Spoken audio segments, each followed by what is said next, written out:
मित्र हो, आज आपण 12वीच्या अर्थशास्त्रातील भारताचा विदेशी व्यापार फॉरेन ट्रेड ऑफ इंडिया या प्रकरणाचा अभ्यास करणार आहोत.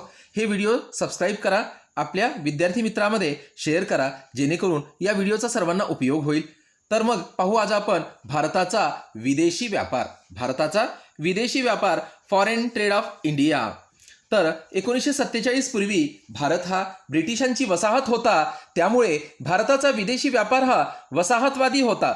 भारत हा औद्योगिक राष्ट्रांना विशेषतः इंग्लंडला कच्च्या मालाची निर्यात करीत होता आणि तेथून कारखान्यात तयार होणाऱ्या वस्तूची आयात करत होता.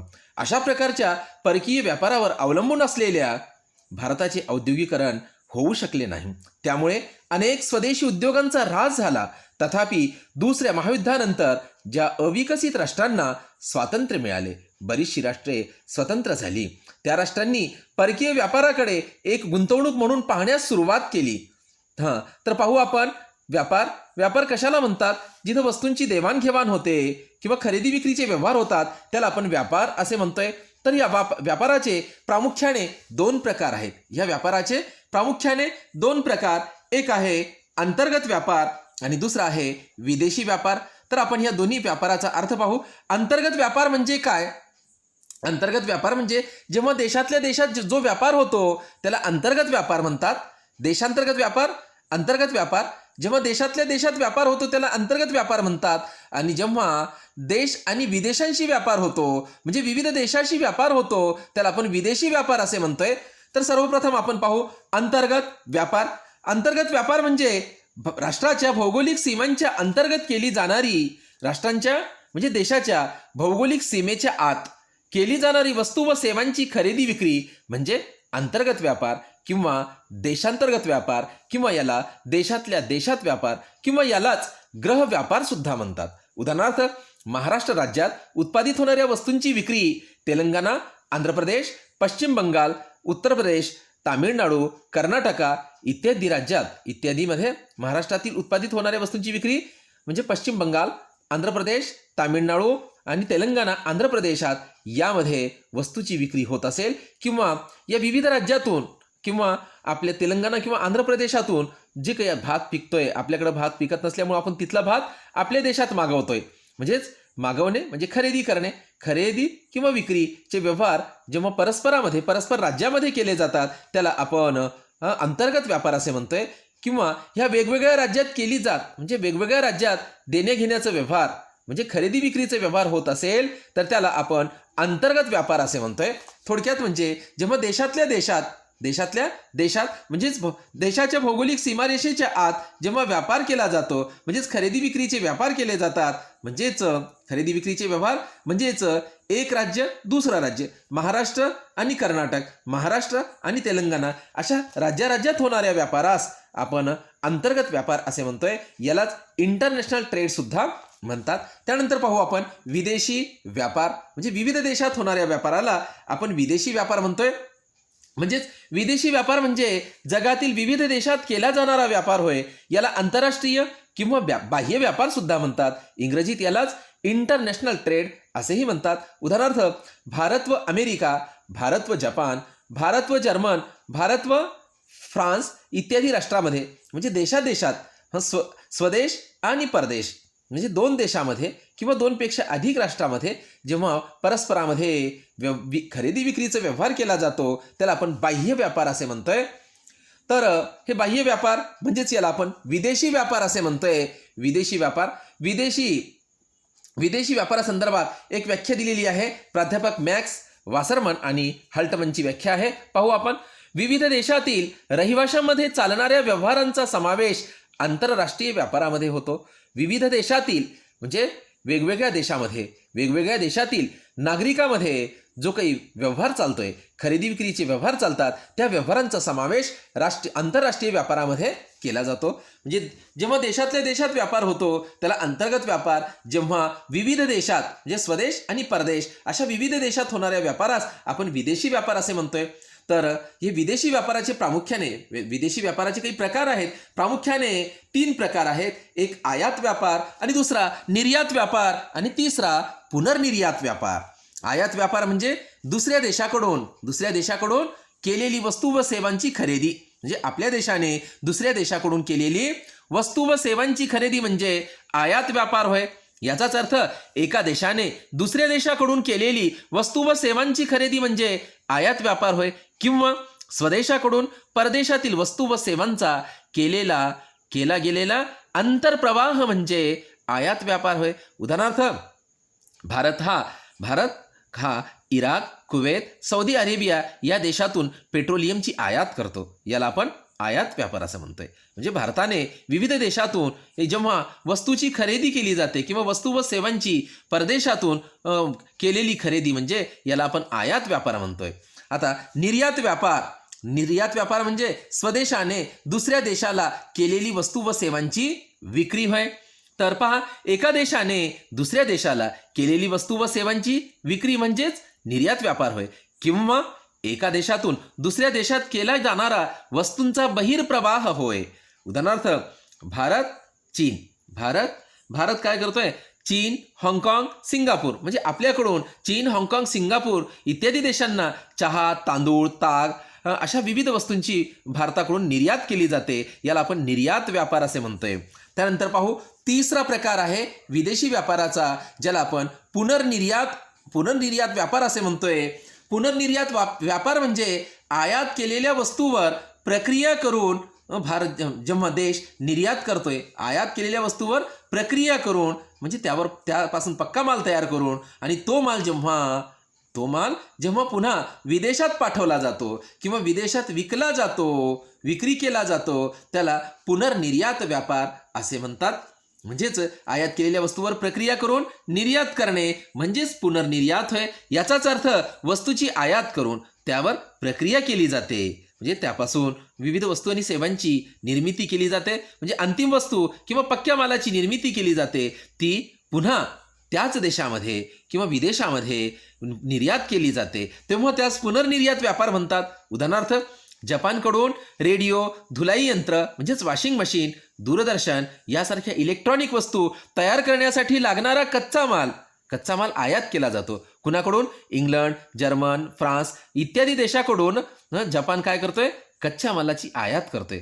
कोणत्या वस्तू तयार करण्यासाठी? इलेक्ट्रॉनिक वस्तू तयार करण्यासाठी इंग्लंड, जर्मन, फ्रान्स अशा विविध देशातून तो कच्च्या मालाची आयात करतो आणि आलेल्या कच्च्या मालावर तो प्रक्रिया करून जगातील विविध देशांना तो इलेक्ट्रॉनिक वस्तू विकत असतोय. याला आपण म्हणतोय पुनर्निर्यात असे म्हणतोय. पुनर्निर्यात म्हणजेच आयात केलेल्या वस्तूवर प्रक्रिया करून ती वस्तू पुन्हा निर्यात करणे, याला आपण पुनर्निर्यात व्यापार असे म्हणतोय. यानंतर पुनर्निर्यात व्यापार झाला. यानंतर आपला विदेशी व्यापार. आधी विदेशी व्यापाराची व्याप्ती जी आहे मर्यादित होती. देशाला स्वातंत्र्य मिळाल्यानंतर भारताने विकसनशील म्हणजे विकासाच्या मार्गावर लागलेलं आहे. आपण विकासाच्या मार्गावर लागलो, तर विकासाच्या मार्गावर लागत असताना देशाचा विकास घडवून येण्याचा प्रयत्न करत असताना आपल्या विदेशी व्यापाराची व्याप्ती आपल्याला वाढवणे आवश्यक आहे. म्हणजेच आयातीत ही वाढ करावी लागेल आणि आयातीसोबत निर्यातीत त्याहीपेक्षा जास्तीची वाढ करणे आवश्यक आहे. तर ही आयात आणि निर्यातीच्या मर्यादेत वाढ करत असताना आपल्या विदेशी व्यापाराची काय भूमिका आहे, त्या विदेशी व्यापाराची काय भूमिका आहे, या भूमिकेचा अभ्यास आपल्याला इथं करावा लागेल. किंवा विदेशी व्यापाराच्या समर्थनार्थ इथं काही मुद्दे दिलेले आहेत किंवा विदेशी व्यापाराची ही भूमिका पाहू आपण. तर व्यापार हा आर्थिक वृद्धीची गुरुकिल्ली आहे, कारण देशाच्या आर्थिक विकासात तो महत्त्वाची भूमिका बजावतो. विकसित राष्ट्रात आंतरराष्ट्रीय व्यापाराचा स्थूल देशांतर्गत उत्पादनात महत्त्वपूर्ण वाटा असतो.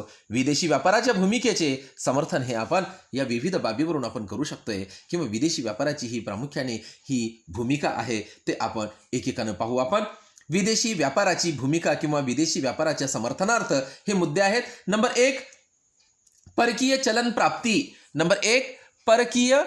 प्राप्ती. विदेशी व्यापारामुळे स्वदेशाला परकीय चलन मिळत असते किंवा विदेशी चलन मिळत असते. जसं डॉलरच्या स्वरूपात, पाऊंडच्या स्वरूपात, फ्रान्सच्या फ्रँकच्या स्वरूपात, जपानचं येन आहे, अशा विविध परकीय चलनाच्या स्वरूपात आपल्याला परकीय चलन प्राप्त होत असते. कशामुळं? विदेशी व्यापारामुळं. आणि या विदेशी चलनाचा वापर आपल्याला महत्त्वाची आयात करण्यासाठी आपल्याला करता येते. विदेशी व्यापारामुळे परकीय चलन तर मिळते, परकीय चलन प्राप्त होते आणि त्याचा वापर विविध उत्पादक कार्यासाठी करता येतो. म्हणजे काही आवश्यक वस्तूची आपल्याला आयात करण्यासाठी त्या विदेशी चलनाचा वापर किंवा उपयोग करता येतो. विदेशी व्यापार हा बाजार विस्तारीकरणासाठी आणि उत्पादनाला प्रोत्साहन देण्यासाठी उल्लेखनीय ठरतो. नंबर 2, गुंतवणुकीस प्रोत्साहन.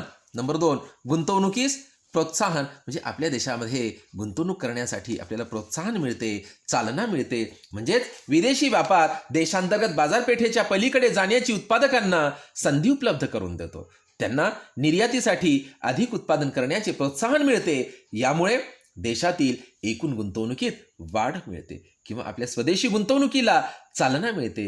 गुंतवणूकदारांना वाव मिळते. गुंतवणूकदारांना म्हणजेच उत्पादकांना उत्पादन करण्यास वाव मिळते किंवा संधी मिळते. हे कशामुळं? विदेशी व्यापारामुळे विविध वस्तू आणि सेवांची मागणी वाढते आणि आपल्याकडे नसणारा कच्चा माल आपण विदेशातून आणू शकतोय आणि त्यावर प्रोसेस करून आपण पक्का माल तयार करून विदेशात ती वस्तू परत पाठवू शकतोय. म्हणजेच आपल्या देशातील गुंतवणुकीत प्रोत्साहन मिळून उत्पादन वाढते. उत्पादन वाढलं म्हणजे रोजगार वाढतो. रोजगार वाढलं म्हणजे पुन्हा मागणी वाढते. म्हणजेच हा पॉझिटिव्ह परिणाम ह्या विदेशी व्यापारामुळे होतोय. म्हणजे गुणक तत्वानुसार ही सर्व काही प्रक्रिया होत असते. मग त्यानंतर तिसरी भूमिका आहे श्रमविभागणी व विशेषीकरण. विदेशी व्यापारामुळे जागतिक पातळीवर श्रम विभागणी व विशेषीकरण होते. काही देशात मुबलक प्रमाणात नैसर्गिक साधनसंपत्ती उपलब्ध असते. असे देश कच्च्या मालाची निर्यात करू शकतात. अशा प्रकारे विदेशी व्यापारामुळे श्रम विभागणी आणि विशेषीकरण होऊन त्याचा सर्व देशांना लाभ होतो. त्यानंतर या विदेशी व्यापाराच्या समर्थनात चौथा मुद्दा आहे संसाधनांचे पर्याप्त वाटप व वापर. संसाधनांचे पर्याप्त वाटप व वापर म्हणजेच विदेशी व्यापारामुळे दुर्मिळ संसाधने अशाच वस्तूच्या उत्पादनाकडे वळविली जातात ज्याच्यापासून महत्तम लाभ प्राप्त होतो. अशा प्रकारे विदेशी व्यापारामुळे आंतरराष्ट्रीय पातळीवर संसाधनाचे पर्याप्त वाटप व वापर होतो. त्याच्या समर्थनार्थ आहे 5व समर्थन किंवा विदेशी व्यापाराची 5वी भूमिका काय आहे? विदेशी व्यापारामुळे काय होते? किंमत पातळीमध्ये एक प्रकारचं स्थैर्य निर्माण होते. किंमत पातळीत स्थैर्य निर्माण होते. म्हणजे अस्थिर किंमत पातळीमुळे देशाचा विकास होऊ शकत नाही. म्हणून विदेशी व्यापारामुळे आपल्याला स्थैर्य प्रस्थापित करून देशाचा विकास घडवून आणता येतो. म्हणजेच विदेशी व्यापारामुळे मागणी व पुरवठा यांची स्थिती स्थिर राहते. पर्यायाने अर्थव्यवस्थेतील किंमत पातळीत स्थैर्य निर्माण होते. यानंतर 6वा मुद्दा आहे बहुविध पर्यायांची उपलब्धता. म्हणजेच विदेशी व्यापार ग्राहकांना बहुविध आयात वस्तू उपलब्ध करून देतो. विदेशी व्यापार तीव्र स्पर्धात्मक स्वरूपाचा असल्यामुळं तो गुणात्मक व उच्च दर्जाच्या उत्पादनाची खात्री देतो. त्यामुळे राहणीमानाचा दर्जा उंचावतो. यानंतर विदेशी व्यापाराच्या भूमिकेमध्ये किंवा विदेशी व्यापाराच्या समर्थनार्थ 7वा मुद्दा आहे प्रतिष्ठा व नावलौकिक. निर्यातदार देश म्हणजे जो देश वस्तूची निर्यात करतोय त्याला आंतरराष्ट्रीय बाजारात प्रतिष्ठा मिळते, प्रसिद्धी मिळते, फेमस होतोय. म्हणजे त्याची एक वेगळी इमेज किंवा प्रतिमा जागतिक पातळीवर निर्माण होते. जो देश निर्यात व्यापारात सहभागी झालेला असतो त्या देशाला आंतरराष्ट्रीय बाजारपेठेत पत प्राप्त होते. पत म्हणजे क्रेडिट निर्माण होते. लोकांचा त्या देशावरील विश्वास वाढतोय. त्या देशाची गणना श्रीमंत देशामध्ये होते, विकसित देशात होते. लोकांचा पाहण्याचा दृष्टिकोन हा पॉझिटिव्ह होतोय. उदाहरणार्थ जपान, जर्मनी, स्वित्झर्लंड यासारख्या देशांनी उच्च दर्जाच्या इलेक्ट्रॉनिक वस्तूंची निर्यात केल्यामुळे त्यांना विदेशी बाजारात मोठ्या प्रमाणात प्रतिष्ठा मिळाली किंवा त्यांचं नाव लौकिक झालं किंवा त्यांची एक वेगळी इमेज त्यांची निर्माण झाली. मग अशा पद्धतीनं विदेशी व्यापारामुळे आपल्या देशाला परकीय चलन मिळते आणि ते महत्त्वाच्या कामासाठी म्हणजे महत्त्वाच्या आयातीसाठी त्याचा वापर करून देशातील उत्पादनात वाढ घडवून आणता येते आणि मरगळलेल्या अर्थव्यवस्थेला बाहेर काढून देशाचा विकास घडवून आणता येतो. विदेशी व्यापारामुळे गुंतवणुकीस चालना मिळते. देशी उद्योग भरभराटीला येतात. नंबर 3 श्रम विभागणी व विशेषीकरण होते. संसाधनाची पर्याप्त वाटप व वापर होते. योग्य कामासाठी त्या संसाधनाचा वापर केला जातो. किंमत पातळीमध्ये स्थैर्य निर्माण होते. आणि बहुविध पर्यायांची म्हणजे विविध वस्तू आपल्याला उपलब्ध होतात आणि विदेशी व्यापारामुळे संबंधित देशांचं नाव लौकिक किंवा संबंधित देशाची प्रतिष्ठा वाढते. मग अशा प्रकारे विदेशी व्यापाराच्या समर्थनात हे मुद्दे आपल्याला स्पष्ट करून सांगता येतील. यानंतर पाहू आपण विदेशी व्यापाराची रचना. विदेशी व्यापाराची रचना म्हणजेच विदेशी व्यापारामध्ये म्हणजे विदेशी व्यापाराची रचना आपल्या भारतामध्ये नेमकी कशी आहे ते आपण इथं पाहू. म्हणजेच विदेशी व्यापाराची रचना किंवा विदेशी व्यापाराची वैशिष्ट्ये. तर मागील जवळपास देशाला 1947 स्वातंत्र्य मिळालं आणि देशाला स्वातंत्र्य मिळून जवळपास 70 ते 73 वर्ष जवळपास झालेले आहेत. 73 वर्ष. तर ह्या 73 वर्षाच्या कालावधीत भारताच्या विदेशी व्यापाराच्या रचनेत व दिशेत पूर्णतः बदल झाल्याचं दिसून येते. भारताच्या विदेशी व्यापाराची ही रचना आपण या पद्धतीने पाहू किंवा विदेशी व्यापाराची ही वैशिष्ट्ये. वैशिष्ट्य नंबर 1 विदेशी व्यापाराची वैशिष्ट्ये. वैशिष्ट्य नंबर 1 स्थूल देशांतर्गत उत्पादनाचा वाढता हिस्सा. म्हणजेच 1990-91 मध्ये भारताच्या निव्वळ राष्ट्रीय उत्पन्नात विदेशी व्यापाराचा म्हणजेच आयात निर्यातीचा हिस्सा हा 17.55% होता. किंवा 90-91 मध्ये 17.55% होता. तर तो आज जवळपास 2006-07 म्हणजे मागच्या 2006-07 म्हणजे 15 ते 16 वर्षामध्ये तर ह्या विदेशी व्यापाराच्या म्हणजे आयात निर्यातीच्या हिश्श्यामध्ये 17.55 वरून तो 25% वाढ झाली. तर 2016-17 ही वाढ 48.8% वाढली. म्हणजेच 90-91 मध्ये भारताच्या निव्वळ राष्ट्रीय उत्पन्नात विदेशी व्यापाराचा हिस्सा 17.55% होता. तर 16-17 तो जवळपास 48.8% आणि 20 तो 52 ते 53% वाढ झाल्याचं दिसून येते. म्हणजेच जवळपास या 30 वर्षाच्या काळामध्ये तो 17 पासून ते 52 ते 53% विदेशी व्यापाराचा हिस्सा राष्ट्रीय उत्पन्नामध्ये वाढल्याचं दिसून येते. त्यानंतर विदेशी व्यापाराची वैशिष्ट्य किंवा रचना नंबर 2 व्यापाराच्या आकारात व मूल्यात वाढ. तर 1990-91 मध्ये भारताच्या विदेशी व्यापाराच्या आकारमानात व मूल्यात वाढ झाली. विदेशी व्यापाराची व्याप्ती वाढली, आकारमान वाढलं आणि मूल्यही वाढलं. भारत आता मोठ्या प्रमाणात अधिक मूल्य व आकारमान असलेल्या वस्तू व सेवांची निर्यात व आयात करतो. आधी काय होतं म्हणजे विदेशी व्यापाराची व्याप्ती ही मर्यादित होती व त्याचा मोठ्या प्रमाणात विस्तार झाला. आज ह्या विदेशी व्यापाराची व्याप्ती वाढली, मोठ्या प्रमाणात म्हणजे आयातही आपण करत आहोत आणि निर्यातीचं प्रमाणही वाढलेलं आहे. आज जवळपास आयात आणि निर्यातीचं प्रमाण जवळपास तेवढंच आहे आणि थोड्याफार प्रमाणात निर्यात वाढत असल्याचं आपल्याला दिसून येत आहे. म्हणजे आपण म्हणजे विकसनशील आहोत म्हणजे विकासाच्या मार्गावर आहोत. तर त्यामुळं आपल्या आयातीपेक्षा निर्यातीचं प्रमाण हळूहळू वाढत असल्याचं दिसून येत आहे. त्यानंतर नंबर 3 निर्यातीच्या रचनेत बदल. निर्यातीच्या रचनेत बदल म्हणजे जवळपास स्वातंत्र्यप्राप्तीपासून भारताच्या निर्यातीच्या रचनेतही बदल झाला. स्वातंत्र्यापूर्वी भारतात प्राथमिक उत्पादने म्हणजेच ताग, कापूस, चहा, तेलबिया, चामडे, अन्नधान्य, काजू बिया, खनिज उत्पादने निर्यात करीत होता. म्हणजे अशा विविध वस्तूंची कोणत्या प्राथमिक उत्पादनाची म्हणजे प्राथमिक वस्तूंची आपला देश काय करत होता निर्यात करीत होता. आता काळाच्या ओघात आज काय करत आहे काळाच्या ओघात आता सद्यस्थितीमध्ये भारताच्या निर्यातीत आता तयार कपडे, हिरे, मानके, इलेक्ट्रॉनिक वस्तू विशेषतः संगणक, हार्डवेअर आणि सॉफ्टवेअर या वस्तूंनी प्रमुख स्थान पटकावले आहे. म्हणजे आधी प्राथमिक वस्तूच्या उत्पादनाची भारत निर्यात करीत होता. तर आज विशेषतः इलेक्ट्रॉनिक वस्तू व संगणक, हार्डवेअर, सॉफ्टवेअर सारख्या या वस्तूंची मोठ्या प्रमाणात निर्यात वाढत असल्याचं आपल्याला दिसून येत आहे. म्हणजे निर्यातीच्या रचनेत अशा प्रकारचा बदल झाला. प्राथमिक वस्तूपासून ते इलेक्ट्रॉनिक वस्तू व संगणक हार्डवेअरपर्यंत निर्यात रचनेत बदल झाल्याचं आपल्याला दिसून येते. नंबर 4 आहे आयातीच्या रचनेत सुद्धा बदल झालेला आहे. म्हणजे भारताच्या विदेशी व्यापारामध्ये जवळपास स्वातंत्र्यानंतर 70 वर्षामध्ये आयातीच्या रचनेत सुद्धा मोठ्या प्रमाणात बदल झाल्याचं दिसून येते. स्वातंत्र्यापूर्वी भारत औषधे, कापड, वाहने, इलेक्ट्रिकल वस्तू यासारख्या उपभोग्य वस्तूंची आयात करीत होता. म्हणजे जे काही वस्तू मागवत होता त्या सर्व वस्तू कोणत्या होत्या उपभोग्य वस्तूची आयात करीत होता. तर तो आता सद्यस्थितीत काय करत आहे सद्यस्थितीत भारत प्रामुख्याने पेट्रोल आणि तत्सम उत्पादने अत्याधुनिक यंत्रसामग्री, रसायने, खते, पोलाद अशा विविध वस्तूंची म्हणजेच उत्पादक वस्तूंची तो आयात करू लागला. म्हणजे सुरुवातीला स्वातंत्र्यापूर्वी उपभोग्य वस्तूंची आयात करीत होता, तर आता सद्यस्थितीत तो उत्पादक वस्तूंची मोठ्या प्रमाणात आयात करीत आहे. जेणेकरून उत्पादक वस्तूंच्या आयातीमुळे देशाच्या उत्पादनात वाढ होते आणि आपली निर्यात वाढून देशाला मोठ्या प्रमाणात परकीय चलन मिळते आणि त्याचा फायदा देशाचा विकास आणि वृद्धी होण्यास मदत होते. नंबर 5, सागरी व्यापार. सागरी व्यापार विदेशी व्यापाराच्या रचनेमध्ये सागरी व्यापार हा महत्त्वाची भूमिका बजावतो. म्हणजे सागरी व्यापार हा मोठ्या प्रमाणात आहे.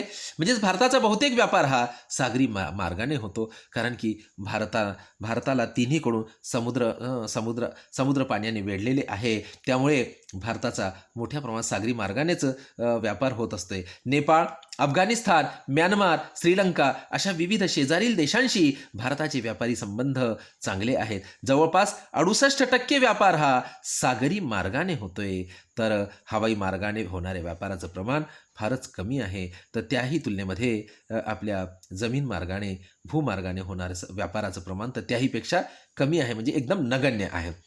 नंबर 6, नवीन बंदरांचा विकास. नवीन बंदराचा विकास म्हणजे ज्याला आपण एअरपोर्ट म्हणतोय, जिथून वस्तूंची आयात आणि निर्यात वस्तूची निर्यात पाठवली जाते किंवा त्याच बंदरावरून आयात केली जाते, त्याला आपण बंदर म्हणतोय. तर भारताला विदेशी व्यापारासाठी प्रामुख्याने मुंबई, कलकत्ता, चेन्नई या बंदरावर अवलंबून राहावे लागत असे. त्यामुळे या बंदरावर अतिरिक्त भार पडत होता. अलीकडे भारताने या बंदरावरील अतिरिक्त भार कमी करण्यासाठी कांडला, कोचीन, विशाखापट्टणम, नाव्हाशिवा इत्यादी नवीन बंदरे विकसित केली. त्यामुळे या नवीन बंदराच्या विकासामुळे देशाचा विकास होत आहे किंवा देशाच्या विदेशी व्यापारात सातत्याने वाढ होत असल्याचं दिसून येत आहे. त्यानंतर पाहू आपण विदेशी व्यापाराची रचना. विदेशी व्यापाराची रचना व दिशा. तर सर्वप्रथम रचना व दिशा आपल्याला पाहायचं आहे. तर आपण सर्वप्रथम पाहू आपण भारताच्या विदेशी व्यापाराची रचना. तर भारताच्या विदेशी व्यापारामध्ये प्रामुख्याने कोणत्या वस्तू व सेवांचा समावेश असतोय.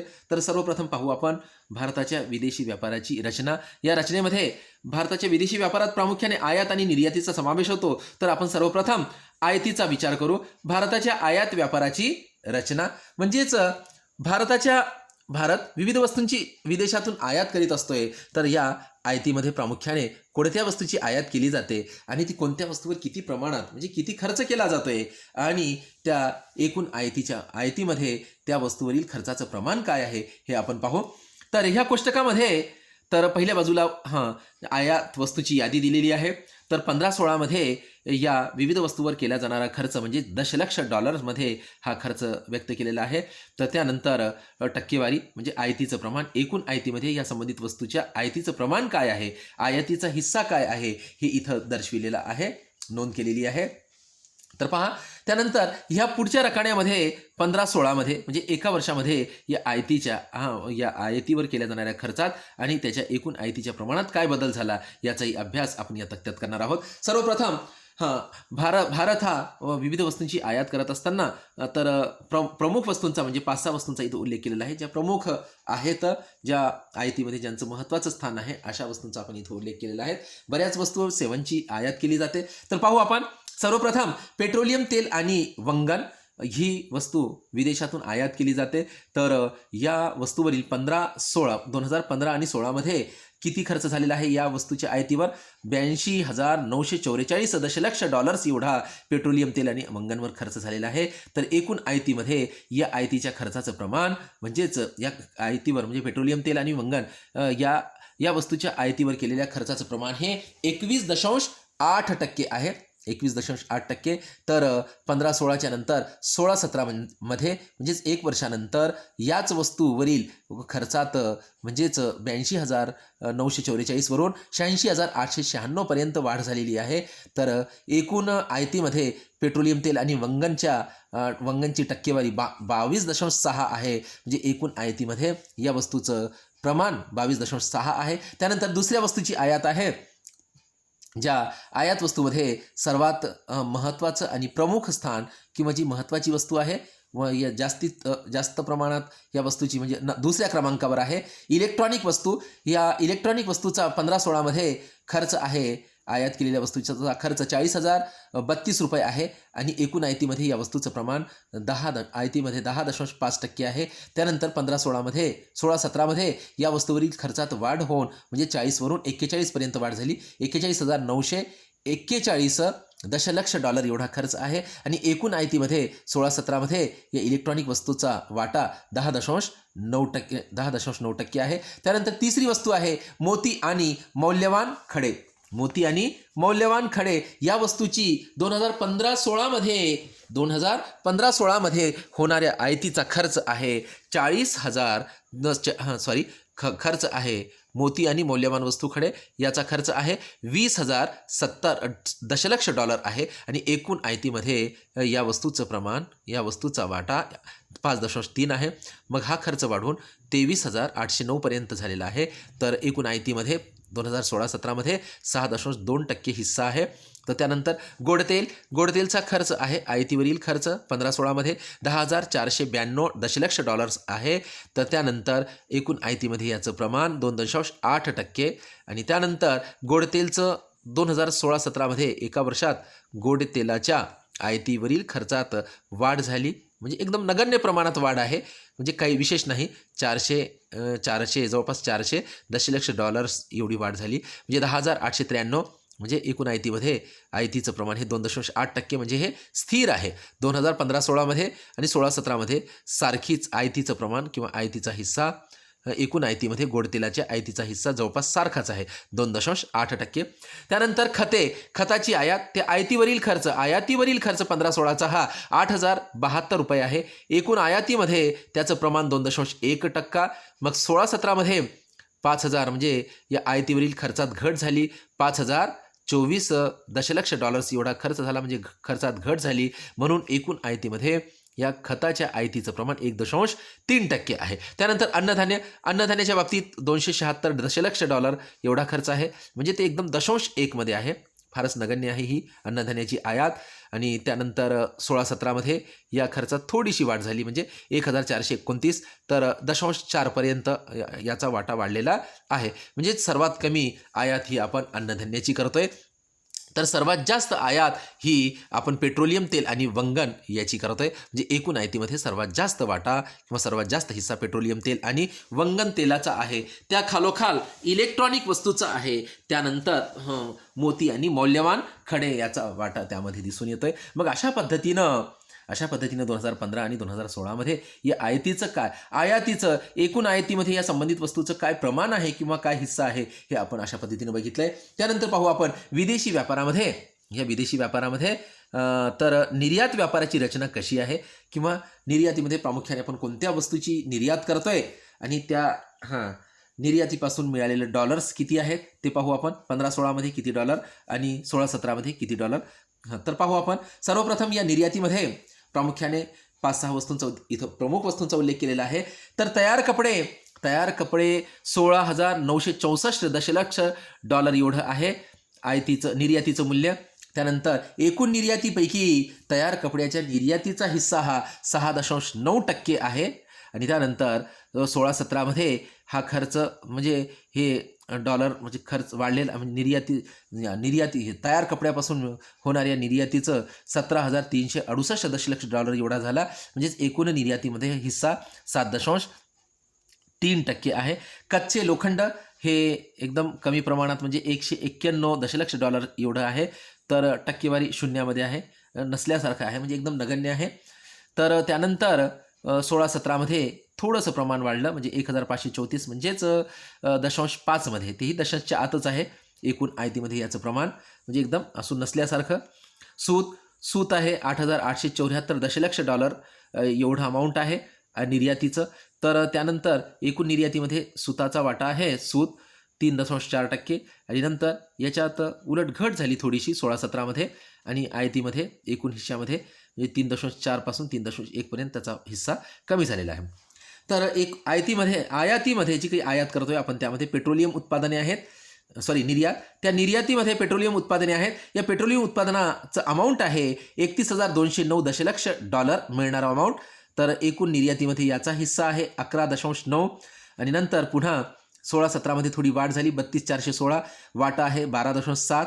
चामडे आणि चामड्याच्या वस्तूची निर्यात 5,554 दशलक्ष डॉलर आहे, हिस्सा आहे 2.1 टक्केवारी. आणि मग थोडंसं वाढवून म्हणजे उलट घट झाली 2000ने म्हणजे 5,308 म्हणजे फारच कमी घट झालेली आहे. तर तेव्हा या एकूण निर्यातीमध्ये याचं प्रमाण 1.9%. मग त्यानंतर आहे अभियांत्रिकी वस्तू. 15-16मध्ये आपण 7,220 डॉलरची आपण निर्यात करीत होतो, त्याचा हिस्सा होता 23.7.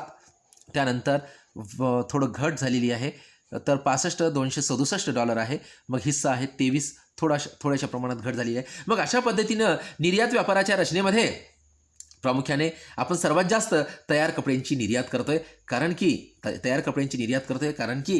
कपडे तयार करण्यासाठी म्हणजे कापड तयार करण्यासाठी लागणारा जो कच्चा माल आहे कापूस उत्पादनासाठी भारत हे अग्रेसर देश आहे. त्यामुळे या कापसापासून कपडे तयार करतात आणि कपड्यापासून कपडे तयार करून विदेशामध्ये याची मोठ्या प्रमाणात निर्यात केली जाते. म्हणून निर्यात वस्तूमध्ये सर्वात महत्त्वाचं किंवा सर्वात मोठा वाटा हा तयार कपड्यांचा आहे. त्यानंतर त्या खालोखाल आहे वाटा आपल्या पेट्रोलियम उत्पादने आणि त्यानंतर आहे सुती कापडाचा म्हणजे सुताचा वाटा आहे. मग अशा पद्धतीनं स्वातंत्र्य मिळाल्यानंतर नव्याने ज्या वस्तूची भारत देश आपली निर्यात करीत होता त्या निर्यात रचनेमध्ये बराच काही बदल झाल्याचं आपल्याला दिसून येते.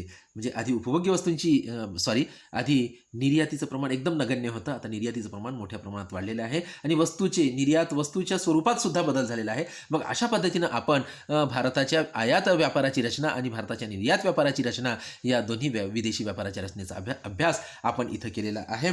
त्यानंतर पाहू आपण तर भारतीय विदेशी व्यापाराची रचना बघितलंय. रचनेनंतर आता आपण पाहणार आहोत भारतीय विदेशी व्यापाराची काय आहे दिशा, ज्याला आपण म्हणतोय विदेशी व्यापाराची दिशा. तर दिशा म्हणजे भारतीय विदेशी व्यापार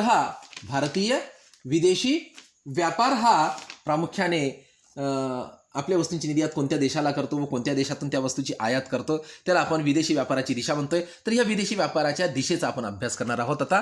तर विदेशी व्यापाराची दिशा, तर भारतीय विदेशी व्यापाराची दिशा म्हणजे भारत आपल्या वस्तूची निर्यात कोणत्या देशातून करतोय, कोणत्या देशाला करतोय आणि कोणत्या देशातून वस्तूची आयात करतो, अशा प्रकारे व्यापाराची दिशा निर्यातीचे अंतिम स्थान तसेच आयातीचे प्रमुख स्रोत यांचा निर्देश करते. स्वातंत्र्यपूर्व काळात भारताचा बहुतांशी व्यापार ब्रिटनशी होत होता. बहुतांशी व्यापार हा ब्रिटनशी होत होता म्हणजे इंग्लंडशी होत होता.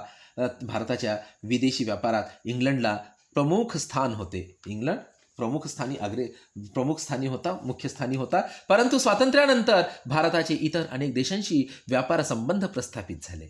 आता अमेरिका हा भारताचा प्रमुख व्यापारी भागीदार असून त्या खालोखाल जर्मनी, जपान, युनायटेड किंगडम इत्यादी देशांशी भारताचा व्यापार मोठ्या प्रमाणात होत आहे. म्हणजे व्यापाराची दिशा बदलली आहे. इंग्लंडकडून America, German, Japan, United Kingdom असा आपल्या विदेशी व्यापाराच्या दिशेमध्ये बदल झाल्याचं आपल्याला दिसून येत आहे. तर पाहू आपण विदेशी व्यापाराच्या दिशेत कसा बदल झाला किंवा आज आपण कोणत्या देशांशी व्यापार करतोय आणि त्या देशाशी व्यापाराची टक्केवारी काय आहे ते आपण ह्या कोष्टकाद्वारे आपण पाहू किंवा तक्त्याद्वारे आपण पाहू. तर पहा की विदेशी व्यापाराची दिशा, तर या तक्त्यामध्ये आपण पाहू भारताच्या विदेशी व्यापाराची दिशाची कल्पना येते. म्हणजेच आपण सर्वप्रथम पाहू आपण आयात व्यापार. तर आयातीमध्ये OECD 2016-17मध्ये कोणत्या देशाला आपण किती प्रमाणात आयात करतोय, आयातीचं प्रमाण काय आहे, एकूण आयातीमध्ये त्या संबंधित देशाला त्या संबंधित देशाकडून केल्या जाणाऱ्या आयातीचं प्रमाण काय आहे ते आपण पाहू. OECD या देशाकडून आपण 2016-17मध्ये 28.1 एवढी आयात केलेली आहे. म्हणजे एकूण आयात वस्तूचं जेवढं काही आहे, एकूण जी काही आयात वस्तू आहे त्यापैकी एकूण आयातीपैकी OECD या संबंधित देशाकडून केलेल्या आयातीचं प्रमाण 2016-17मध्ये 28.1 आहे. आता हे OECD देश म्हणजे कोण? OECD म्हणजे ज्याला आपण हे शॉर्ट फॉर्म आहे OECD, याचं लॉंग फॉर्म आहे organisation for economic cooperation and development. याचाच अर्थ मराठीत OECD ला म्हणतोय आपण आर्थिक सहयोग आणि विकास संघटन. आर्थिक सहयोग आणि विकास संघटन म्हणतात याला. ही संघटना 1961 मध्ये स्थापन झाली. ही संघटना केव्हा स्थापन झाली? 1961 मध्ये स्थापन झाली. तरी ती 1948 मध्ये स्थापन झालेल्या आर्थिक सहयोग संघटनेपासून विकसित झाली. ही संघटना जागतिक व्यापार आणि आर्थिक प्रगतीला प्रोत्साहन देते. यामध्ये या OECD मध्ये कोणत्या देशाचा समावेश होतो? आशिया खंड, आफ्रिका खंड व युरोप खंडातले काही देश यामध्ये आहेत. अशा प्रकारे जगातील एकूण 34 देश या संघटनेमध्ये आहेत. किती देश आहेत या संघटनेमध्ये? जगातील एकूण 34 देश आहेत. हे OECDचे सभासद आहेत. किती देश आहेत जगातील? 34 देश. OECDचे मुख्य कार्यालय फ्रान्समधील पॅरिस येथे आहे. मुख्य कार्यालय कुठे आहे? OECDचं पॅरिसमध्ये आहे. तर हे OECD या देशाकडून आपली OECD या संघटनेकडून एकूण आयातीपैकी 28.8% आयात आपण OECD या संघटनेकडून किंवा या संघटनकडून आपण वस्तू आयात करतोय एकूण आयातीमध्ये. मग त्यानंतर OPEC या राष्ट्राकडून किंवा या उत्पादक देशाकडून आपण किती एकूण जे भारताची आयात आहे, आयात वस्तूमध्ये या देशाचा वाटा म्हणजे या संघटनेचा वाटा किंवा संघाचा वाटा हा आयात वस्तूमध्ये 24.1 म्हणजे भारताने विविध देशातून ज्या वस्तूची आयात करतोय त्यापैकी OPEC या संघाकडून 24.1% आयात या देशाकडून करतोय. म्हणजेच ही एक संघटना आहे. म्हणजे OPEC याचं लॉंग फॉर्म आहे ऑर्गनायझेशन ऑफ पेट्रोलियम एक्सपोर्टिंग, म्हणजेच पेट्रोलियम निर्यातक देश संघटना म्हणतात याला. OPEC म्हणजे पेट्रोलियम निर्यातक देश संघटना. यामध्ये इराक, कुवैत, सौदी अरेबिया अशा पेट्रोल उत्पादक देशांची ही संघटना आहे. या संघटनेकडून 24.1% एवढी आयात केली जाते एकूण आयातीपैकी. त्यानंतर पूर्व युरोपकडून 2.4% आयात केली जाते. त्यापैकी विकसनशील राष्ट्राकडून सर्वात जास्त आयात केली जाते. म्हणजेच विकसनशील राष्ट्र म्हणजे नव्याने स्वातंत्र्य मिळालेल्या राष्ट्राकडून मोठ्या प्रमाणात आयात केली जाते. म्हणजे एकूण आयातीच्या 43.2% किंवा 43.2 एवढा हिस्सा विकसनशील राष्ट्रांचा आहे आपल्या भारतीय आयातीमध्ये. मग इतर देशाकडून केली जाणाऱ्या आयातीचं प्रमाण हे 2.2% आहे. मग अशा पद्धतीनं आयातीमध्ये विविध देशांचा भारत करीत असलेल्या वस्तूंच्या आयातीमध्ये विविध देशांचा किंवा विविध संघांचा किंवा संघटनेचा कसा वाटा आहे हे आपण या पद्धतीने बघितलंय. त्यानंतर निर्यात दिशेमध्ये प्रामुख्याने निर्यातीमध्ये जी काही एकूण निर्यात केली जाते विविध देशांना, तर त्यापैकी OECD देशाला 37 एकूण निर्यातीपैकी 37.9% एवढी निर्यात केवळ OECD या एकाच संघाला केली जाते. OECDचं लॉंग फॉर्म मी तुम्हाला ते आत्ता सांगितलंय. आयातीमध्ये organisation for economic cooperation and development म्हणजेच आर्थिक सहयोग आणि विकास संघटन यांच्याकडे किंवा या यामध्ये 34 राष्ट्र सभासद आहेत. यांच्याकडे 37.9% निर्यात केली जाते यांच्याकडे. तर त्यानंतर OPEC म्हणजे ऑर्गनायझेशन ऑफ पेट्रोलियम एक्सपोर्टिंग म्हणजेच पेट्रोलियम निर्यातक देश संघटना याला म्हणतात. या देशाला जवळपास एकूण निर्यातीच्या 16.4% निर्यात या देशाला केली जाते. त्यानंतर पूर्व युरोपला एकूण निर्यातीपैकी 1% वाटा आहे. विकसनशील राष्ट्राचा सर्वात जास्त वाटा म्हणजे 43.5% आहे आणि इतर देशांचा निर्यातीमध्ये वाटा हा 1.2% आहे. मग अशा पद्धतीनं भारताकडून ज्या काही वस्तूची निर्यात केली जाते त्या विविध देशांना किती प्रमाणात केली जाते, निर्यातीमध्ये त्या देशाचं किती प्रमाण आहे, तर हे आपण ह्या निर्यात दिशेवरून आपण समजून घेण्याचा प्रयत्न केलेला आहे. मग अशा पद्धतीनं विदेशी व्यापाराची जी काही दिशा आहे, आयात दिशा आणि निर्यात दिशा या दोन्हीचा अभ्यास आपण इथं केलेला आहे. त्यानंतर पाहू आपण विदेशी व्यापाराचा कल. तर विदेशी व्यापाराचा कल म्हणजेच जवळपास आपल्या देशामध्ये 1991 मध्ये नवीन आर्थिक धोरणाचा स्वीकार करण्यात आला. म्हणजेच उदारीकरण, ग्लोबलायझेशन, शिथिलीकरण, खाजगीकरण या बाबीचा स्वीकार करण्यात आला. तेव्हापासून आपल्या विदेशी व्यापाराचा कल बदललेला आहे. रचना तर बदललीच, त्याचबरोबर विदेशी व्यापाराचा कल सुद्धा बदललेला आहे. म्हणजेच 1991 नंतर उदारीकरणानंतर म्हणजेच भारताच्या विदेशी व्यापारात अनेक पटींनी वाढ झाली. आयात आणि निर्यात वस्तूबाबत भौगोलिक क्षेत्रातही संरचनात्मक बदल झाले. तर सद्यस्थितीत प्रमुख वस्तूंच्या बाबतीत भारताच्या विदेशी व्यापाराचा कल काय आहे? म्हणजेच विदेशी व्यापाराच्या कलाचे प्रामुख्याने 2 प्रकार, एक निर्यातक कल आणि एक आयात कल. तर विदेशी व्यापारांच्या ह्या भौगोलिक क्षेत्रात सुद्धा संरचनात्मक बदल झालेला आहे. तर आपण पाहू. तर सर्वप्रथम निर्यात कल या निर्यातीमध्ये आपण प्रामुख्याने कोणत्या वस्तूचा समावेश करतोय किंवा कोणत्या वस्तूची निर्यात करतोय आणि आयातीमध्ये कोणत्या वस्तूची आयातीमध्ये कोणत्या वस्तूची आपण विविध देशाकडून आयात करतोय ते पाहू आपण. निर्यात कोणत्या वस्तूची करतोय पाहू आपण. अभियांत्रिकी वस्तू म्हणजे ह्या वस्तूच्या निर्यातीचा कल काय आहे, किती प्रमाणात आपण ही वस्तू आपण विदेशांना निर्यात करतोय पाहू.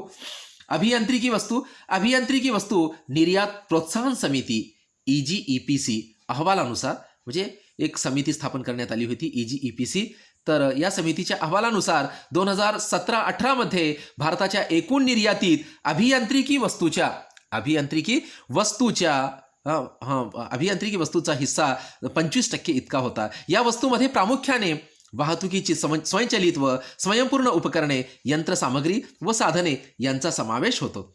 2010-11 ते 2014-15 या काळात वाहतुकीच्या उपकरणांची निर्यात 16 अब्ज US डॉलर्सपासून 24.8 अब्ज डॉलर्सपर्यंत वाढली. म्हणजेच या अभियांत्रिकी वस्तूचा हिस्सा निर्यातीमध्ये वाढल्याचं आपल्याला दिसून येते. नंबर 2, पेट्रोलियम उत्पादने म्हणजे 2001-2 पासून भारताच्या तेल शुद्धीकरणाच्या क्षमतेत महत्त्वपूर्ण बदल झाला. त्यामुळे भारत पेट्रोलियम शुद्धीकरण उत्पादनाचा निर्यातदार म्हणून गणला जाऊ लागला. सन 2001 मध्ये भारताच्या एकूण निर्यातीत पेट्रोलियम उत्पादनाचा 4.3% इतका हिस्सा होता.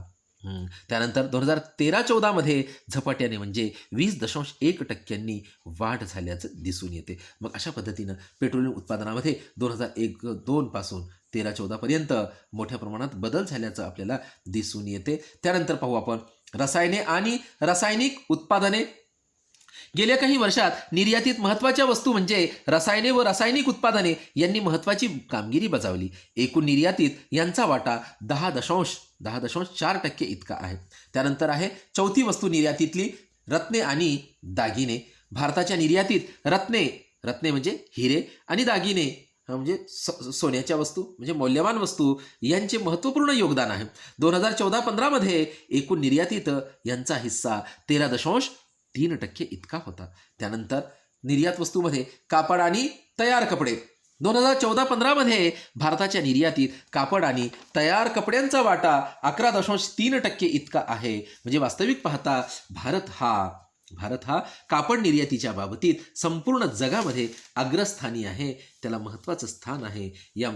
मी मागं सांगितल्याप्रमाणे कच्चा माल म्हणजेच कापसाचं मोठ्या प्रमाणात उत्पादन आपल्या भारतामध्ये होते. त्यामुळं कापडाचं उत्पादन जास्त होते आणि त्या कापडापासून तयार कपडे करून आपण विदेशामध्ये मोठ्या प्रमाणात या तयार कपड्यांची निर्यात करतो. म्हणून संपूर्ण जगामध्ये भारताचा पहिला क्रमांक आहे कपडे आणि तयार कपड्याच्या निर्यातीमध्ये. त्यानंतर पाहू आपण आयात कल म्हणजे विदेशी व्यापाराचा जो काही कल आहे त्यामध्ये आयात वस्तूंचा कल काय आहे, कोणकोणत्या वस्तूची आपण प्रामुख्याने आयात करतोय या प्रमुख वस्तूंचा इथं अभ्यास करूया आपण. पेट्रोलियम म्हणजे आर्थिक सुधारणापूर्वी व नंतरही भारताच्या आयात व्यापारात पेट्रोलियम हा घटक महत्त्वाचा राहिलेला आहे. 1990-92 मध्ये एकूण आयातीत याचे प्रमाण 27% इतके होते. तर आज म्हणजे सद्यस्थितीत ते 31% इतके झाले. म्हणजे 90-92 मध्ये 27% होते ते आज जवळपास 4 ते 5% 4% वाढ झाल्याचं दिसून येते. त्यानंतर आहे आयातीमध्ये दुसरा महत्त्वाची आपण आयात करतोय सोने आहे. पेट्रोलियम नंतर आयात केली जाणारी दुसऱ्या क्रमांकावरील वस्तू म्हणजे सोने होय. 2013-14 मध्ये सोन्याच्या आयातीत लक्षणीय घट झाली. सोन्याची आयात 2010-11 मधील 53.3 अब्ज डॉलरवरून 2013-14 मध्ये 27.5 अब्ज डॉलरपर्यंत घटली. परंतु मुख्यत्वे करून आंतरराष्ट्रीय पातळीवर सोन्याच्या किमतीत घट झाल्यामुळे आणि सरकारच्या विविध धोरणामुळे व सरकारच्या सोने आयातीवरील कडक निर्बंधामुळेही ही घट झाल्याचं आपल्याला निदर्शनास येते. त्यानंतर आयातीमध्ये चौथी वस्तू आहे प्रमुख वस्तू ही खताचा एकदम नगण्य वाटा आहे. फारच कमी प्रमाणात आपण ह्या खताची आयात करतोय. तरी पाहू आपण 1990-91 मध्ये भारताच्या आयातीत खताचा हिस्सा 4.1% होता. तो 2016-17 मध्ये म्हणजेच जवळपास 25 वर्षाच्या कालावधीत या खताच्या प्रमाणात वाढ नाही उलट आयातीत घटच झालेली आहे. म्हणजे 4%वरून 1.3% खताच्या आयातीत घट झाल्याचं दिसून येते. त्यानंतर चौथी आयातीतली वस्तू आहे आयात वस्तू लोह व पोलाद. म्हणजेच लोह पोलाद यावरील आयात खर्चाचे प्रमाण 9% आहे. म्हणजे यावरील आयात खर्चाचे प्रमाण हे 4.9% होते आणि ते सद्यस्थितीत ते 2.1% कमी झालेलं आहे. कारण भारतामध्ये लोह पोलादाचे कारखाने नव्याने उभारण्यात आलेले आहेत. त्यामुळे लोह पोलादाच्या आयातीमध्ये किंवा आयातीवरील खर्चाच्या प्रमाणात घट झाल्याचं आपल्याला दिसून येते. मग अशा पद्धतीनं निर्यात कल आणि आयात कल. निर्यात कलामध्ये निर्यात होणाऱ्या वस्तूचा कल म्हणजे किती प्रमाणात आपण किंवा त्या वस्तूची निर्यात आपण किती प्रमाणात केलो आहे. आणि त्यानंतर आयात कल म्हणजे आपण विविध देशातून ज्या प्रमुख वस्तूंची आयात केलो आहे त्या आयातीत विविध वस्तूंचा वाटा काय आहे हे आपण इथं बघितलेलं आहे. तर अशा पद्धतीनं भारताच्या विदेशी व्यापाराचा कल कसा आहे त्याचा अभ्यास आपण इथं केलेला आहे. यानंतर पाहू आपण भारताचा म्हणजे ज्याला आपण प्रामुख्याने व्यवहार तोल संकल्पना म्हणतोय. व्यवहार तोल म्हणजे हे बॅलन्स आहे, व्यवहाराचं बॅलन्स आहे. तर व्यवहार तोल ही संकल्पना आपल्या प्रकरणातली ही अत्यंत महत्त्वाची संकल्पना आहे. तर व्यवहार तोल म्हणजे तर कशाला म्हणतात ते आपण पाहू. व्यवहार तोलाचा अर्थ पाहू आपण. तर एका वर्षाच्या कालावधीत देशाच्या सर्व आंतरराष्ट्रीय आर्थिक व्यवहारांची पद्धतशीरपणे केलेली नोंदणी म्हणजे व्यवहार तोल होय. पुन्हा एकदा सांगतोय, एका वर्षाच्या कालावधीत म्हणजेच एका विशिष्ट काळात म्हणजे 1 वर्षात देशाच्या सर्व आंतरराष्ट्रीय आर्थिक व्यवहारांची म्हणजे आंतरराष्ट्रीय म्हणजे विविध देशातील आर्थिक व्यवहार म्हणजे जे व्यवहार पैशाच्या साह्याने केले जातात किंवा ज्यांची पैशामध्ये ज्या वस्तू व सेवांचा पैशामध्ये विनिमय व्यवहार होतो अशाला आपण आर्थिक व्यवहार म्हणतोय किंवा आर्थिक वस्तू म्हणतोय. तर अशा आर्थिक व्यवहारांची ज्यामध्ये पद्धतशीर केलेली नोंदणी म्हणजे व्यवहार तोल होय.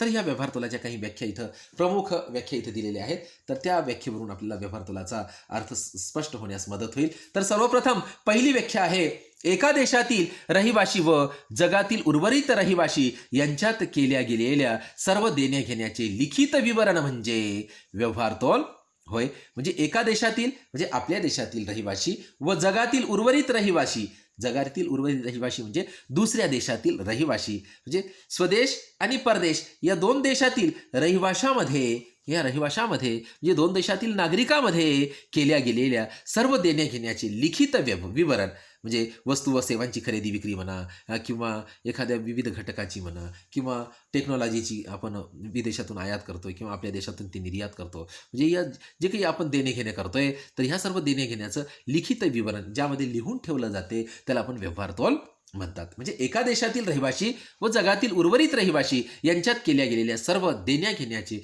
लिखित विवरण म्हणजे व्यवहार तोल होय. म्हणजे बॅलन्स ऑफ पेमेंट म्हणतात याला. व्यवहार तोल म्हणजे ही व्याख्या आहे प्राध्यापक एल्वर्थ यांची, हे बॅलन्स ऑफ पेमेंट. तर दुसरी व्याख्या पाहू आपण बॅलन्स ऑफ पेमेंटची. एखाद्या विशिष्ट कालावधीत एखाद्या देशातील नागरिकांच्या व जगातील उर्वरित नागरिकांच्या दरम्यान करण्यात आलेल्या संपूर्ण आर्थिक देण्या घेण्याचे व्यवस्थित विवरण म्हणजे व्यवहार तोल होय. आता पहा, एखाद्या विशिष्ट कालावधीत म्हणजे 1 वर्षाच्या काळात एखाद्या देशातील म्हणजे आपल्या देशातील नागरिकांच्या व जगातील उर्वरित देश म्हणजे भारत आणि अमेरिका किंवा भारत आणि जपान म्हणजे दुसऱ्या देशातील नागरिकांच्या दरम्यान म्हणजे एका देशातील दुसऱ्या देशाच्या नागरिकांच्या दरम्यान 2 देशातील नागरिकांच्या दरम्यान करण्यात आलेल्या संपूर्ण आर्थिक देण्या घेण्याचे म्हणजे जे व्यवहार पैशाच्या साह्याने होतात त्याला आर्थिक व्यवहार म्हणतात. अशा आर्थिक देण्या घेण्याचे व्यवस्थित विवरण म्हणजे व्यवहार तोल आहे. ज्यामध्ये व्यवस्थित आपण लिहून ठेवतोय त्याला आपण व्यवहार तोल किंवा बॅलन्स ऑफ पेमेंट असे म्हणतात. ही दुसरी व्याख्या प्राध्यापक वॉल्टर क्रॉस यांची आहे. मग अशा पद्धतीनं व्यवहार तोल म्हणजे या व्याख्येवरून आपल्याला असं स्पष्ट करता येईल की एका वर्षाच्या कालावधीत वेगवेगळ्या देशातील नागरिक, व्यापारी, उद्योग संस्था, सरकार यांच्यात वस्तू व सेवांची जी देवाणघेवाण केली जाते त्याच्या मूल्यांचा समावेश व्यवहार तोलात केला जातो. म्हणजे याचाच अर्थ एका वर्षाच्या काळात देशातील नागरिक आणि विविध देशातील नागरिक किंवा आपल्या देशातील व्यापारी आणि विविध देशातील व्यापारी किंवा आपल्या देशातील उद्योग संस्था व इतर देशातील उद्योग संस्था किंवा आपले सरकार व इतर देशातील सरकार यांच्यात वस्तू व सेवांची जी काही देवाणघेवाण केली जाते किंवा जो काही आर्थिक व्यवहार होतो त्यांच्या मूल्यांचा समावेश ज्यामध्ये केला जातो त्याला व्यवहार तोल असे म्हणतात किंवा याला बॅलन्स ऑफ पेमेंट असे सुद्धा म्हणतात. यानंतर पाहू आपण या विदेशी व्यापाराच्या प्रकरणातील दुसरी संकल्पना आहे. पहिली संकल्पना व्यवहार तोल, ज्याला आपण बॅलन्स ऑफ पेमेंट म्हणतोय. दुसरी संकल्पना आहे व्यापार तोल, बॅलन्स ऑफ ट्रेड. व्यापार तोल म्हणजेच बॅलन्स ऑफ ट्रेड. तर बॅलन्स ऑफ ट्रेड म्हणजे आता ही विशिष्ट कालावधीत देशाच्या आयात व निर्यात मूल्यातील फरक म्हणजे व्यापार तोल होय. ही आधीची संकल्पना व्यवहार तोल आहे, तर आताची ही संकल्पना व्यापार तोल आहे. व्यवहार तोलाला बॅलन्स ऑफ पेमेंट म्हणतात, तर व्यापार तोलाला बॅलन्स ऑफ ट्रेड म्हणतात. तर या दोहोतला हा फरक आहे. पहा, आता व्यापार तोल म्हणजे विशिष्ट कालावधीतील देशाच्या आयात व निर्यात मूल्यातील फरक म्हणजे व्यापार तोल होय. व्यापार तोलाला आंतरराष्ट्रीय व्यापार तोल सुद्धा म्हणतात. या व्यापार तोलाचा अधिक स्पष्ट करण्यासाठी इथे एक व्याख्या दिलेली आहे, पाहू आपण. व्याख्या आहे एखाद्या देशातील एखाद्या विशिष्ट काळातील दृश्य व अदृश्य वस्तूंचे निर्यात मूल्य व आयात मूल्यांच्या संबंधांना व्यापार तोल म्हणतात. म्हणजेच एखाद्या देशातील म्हणजे आपल्या देशातील समजा भारतातील एखाद्या विशिष्ट काळातील दृश्य व अदृश्य, दृश्य म्हणजे डोळ्यांनी दिसणाऱ्या काय असतात, वस्तू असतात, जसे की संगणक आहे, वाहन आहे, अशा विविध वस्तू ज्याला आपण दृश्य स्वरूप असते. आणि अदृश्य म्हणजे ज्या सेवेच्या स्वरूपात असतात. म्हणजेच दृश्य व अदृश्य म्हणजे वस्तू व सेवा यांचे निर्यात मूल्य व आयात मूल्य या दोहोंच्या संबंधांना व्यापार तोल म्हणतात. म्हणजे एखाद्या देशातील एखाद्या विशिष्ट काळातील म्हणजे 1 वर्षाच्या काळातील वस्तू व सेवांचे निर्यात मूल्य व आयात मूल्यांच्या संबंधांना आपण काय म्हणतोय, व्यापार तोल असे म्हणतोय. ही व्याख्या आहे प्राध्यापक बेंथमची व्याख्या आहे. ही कोणाची व्याख्या आहे, प्राध्यापक बेंथमची व्याख्या आहे. यानंतर दुसरी एक व्याख्या आहे प्राध्यापक सॅम्युएल्सनची व्याख्या आहे. सॅम्युएल्सनची व्याख्या पाहू आपण. जर व्यापार केला जाणाऱ्या वस्तूंचे निर्यात मूल्य जर व्यापार केल्या जाणाऱ्या वस्तूंचे निर्यात मूल्य हे आयात मूल्यापेक्षा जास्त असेल तर त्याला अनुकूल व्यापार तोल असे म्हणतात. या उलट जर आयात मूल्य हे निर्यात मूल्यापेक्षा जास्त असेल तर त्याला आपण प्रतिकूल व्यापार तोल असे म्हणतात. तर या सॅम्युएल्सन किंवा या विविध व्याख्येवरून किंवा सॅम्युएल्सनच्या व्याख्येवरून व्यवहार तोलाचे म्हणजे व्यापार तोलाचे काही प्रकार आहेत. प्रामुख्याने व्यापार तोलाचे 3 प्रकार आहेत. पहिला प्रकार आहे व्यापार तोलाचे 3 प्रकार. पहिला प्रकार आहे समतोल व्यापार तोल. व्यापार तोल म्हणजे बॅलन्स ऑफ ट्रेड म्हणजे बॅलन्स्ड. समतोल व्यापार तोल म्हणजे बॅलन्स्ड समतोल बॅलन्स ऑफ पेमेंट म्हणजे हे व्यापार तोल आहे. हे समतोल व्यापार तोल पहिला प्रकार. दुसरा आहे अनुकूल व्यापार तोल आणि तिसरा आहे प्रतिकूल व्यापार तोल. आता समतोल व्यापार तोल म्हणजे कशाला म्हणतात पाहू आपण. समतोल व्यापार तोल म्हणजे व्यापार केल्या जाणाऱ्या आयात मूल्यापेक्षा व्यापार केल्या जाणारे वस्तूचे आयात मूल्य आणि निर्यात मूल्य जेव्हा हे दोन्ही मूल्य समान असते तेव्हा त्याला आपण समतोल व्यापार तोल असे म्हणतोय. तर दुसरा प्रकार आहे अनुकूल व्यापार तोल. अनुकूल व्यापार तोल म्हणजे व्यापार केल्या जाणाऱ्या वस्तूंचे आयात मूल्यापेक्षा निर्यात मूल्य हे जास्त असेल तर आयातीपेक्षा निर्यातीचं मूल्य हे जास्त असेल तर त्याला आपण अनुकूल व्यापार तोल म्हणतोय. कारण की यामध्ये आपल्याकडं जास्तीचं विदेशी चलन मिळते म्हणून हे आपल्या देशासाठी अनुकूल व्यापार तोल असतंय. त्यानंतर तिसरा प्रकार आहे प्रतिकूल व्यापार तोल. प्रतिकूल व्यापार तोल म्हणजे ज्यामध्ये आयात मूल्यापेक्षा निर्यात मूल्य हे कमी असते. निर्यात मूल्य कमी असते आणि आयात मूल्य जास्त असते, त्याला आपण प्रतिकूल व्यापार तोल म्हणतोय. याचाच अर्थ व्यापार केल्या जाणाऱ्या वस्तूंचे आयात मूल्यापेक्षा निर्यात मूल्य हे कमी असते. आयात मूल्यापेक्षा निर्यात मूल्य हे कमी असेल तर त्यास आपण प्रतिकूल व्यापार तोल असे म्हणतोय. पुन्हा एकदा शॉर्टमध्ये सांगतोय तुम्हाला. समतोल व्यापार तोल म्हणजे ज्या वस्तूंचा आपण व्यापार करतोय त्या व्यापार करीत असलेल्या वस्तूंचे आयात मूल्य आणि निर्यात मूल्य हे दोन्ही मूल्य जर समान असेल तर त्याला समतोल व्यापार तोल म्हणतात. आणि त्यानंतर अनुकूल व्यापार तोल म्हणजे आयात मूल्यापेक्षा हे निर्यात मूल्य जास्त असेल म्हणजे निर्यात मूल्य मोठे आहे आयात मूल्यापेक्षा तर तेव्हा अनुकूल व्यापार तोल असतोय. आणि जेव्हा प्रतिकूल व्यापार तोल म्हणजे जेव्हा आयात मूल्यापेक्षा हे निर्यात मूल्य कमी असते म्हणजे निर्यात मूल्य छोटं आहे आयात मूल्य मोठं आहे म्हणजेच निर्यातीपेक्षा जेव्हा आयातीचं प्रमाण आयात मूल्य हे कमी असते तेव्हा त्याला आपण प्रतिकूल व्यापार तोल असे म्हणतोय. मग अशा पद्धतीने व्यापार तोलाचे प्रामुख्याने हे 3 प्रकार सुद्धा आपण इथं बघितलेलं आहे. त्यानंतर पाहू आपण अशा प्रकारे सर्वसामान्यपणे देशाच्या आर्थिक वृद्धी व विकासासाठी प्रतिकूल व्यापार तोलापेक्षा समतोल व अनुकूल व्यापार तोल हे महत्त्वाचे असते किंवा समतोल व अनुकूल व्यापार तोलाचे समर्थन विविध तज्ज्ञाद्वारे केले जाते. मग अशा पद्धतीनं आपला विदेशी व्यापाराचं हे प्रकरण इथं पूर्णपणे संपलेलं आहे. धन्यवाद. जय हिंद. जय